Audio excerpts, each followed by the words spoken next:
Welcome to my channel, the Vietnam War, one of the longest, most controversial, and devastating conflicts of the 20th century. It was a war of ideology, of politics, of guerrilla warfare, and immense human suffering.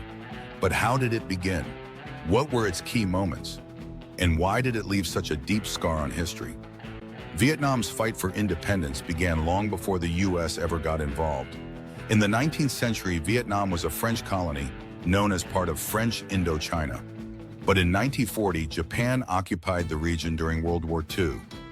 Amid this chaos, a revolutionary leader named Ho Chi Minh, inspired by communist ideologies, formed the Viet Minh, a movement to liberate Vietnam. After World War II, France tried to reclaim control, leading to the First Indochina War between the French and Ho Chi Minh's communist forces. The decisive battle at Dien Bien Phu in 1954 led to France's defeat and withdrawal. This resulted in the Geneva Accords, which divided Vietnam into two: North Vietnam, led by Ho Chi Minh, and South Vietnam, backed by the U.S. With the Cold War in full swing, the United States feared the domino effect, the belief that if one country fell to communism, others in Southeast Asia would follow. Under President Dwight D. Eisenhower, the U.S. began sending military advisors to support South Vietnam's leader, Ngo Dinh Diem. But Diem's rule was unpopular. His anti-communist policies angered many, leading to protests and instability. By 1963, South Vietnam was in crisis.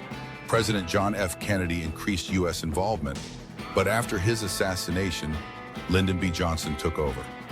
Then, a critical moment changed everything: the Gulf of Tonkin incident in 1964.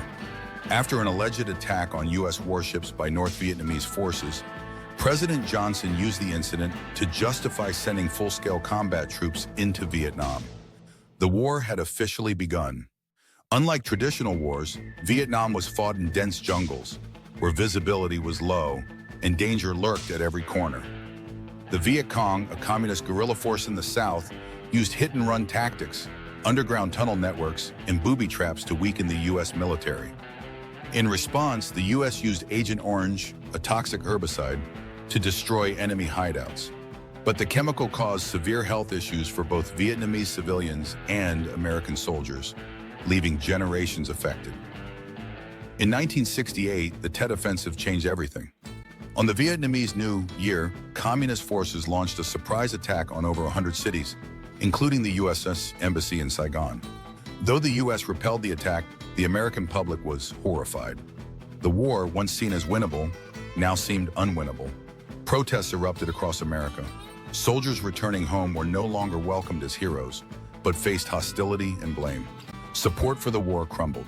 In the early 1970s, President Richard Nixon began withdrawing U.S. troops under a policy called Vietnamization, shifting the war effort to South Vietnamese forces. But by 1975, North Vietnam launched a final invasion, capturing Saigon. The Vietnam War was over. On April 30th, 1975, the world watched as the last U.S. personnel were airlifted from the U.S. Embassy in Saigon. The city fell, and Vietnam was united under communist rule.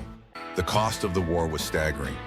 Over 3 million Vietnamese deaths, 58,000 American soldiers killed, and hundreds of thousands wounded.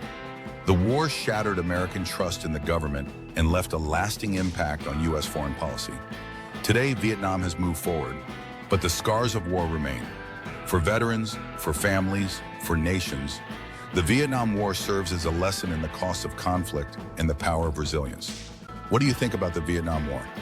Was it necessary, or was it a mistake? Share your thoughts in the comments below. And if you found this video informative, don't forget to like, share, and subscribe for more history deep dives.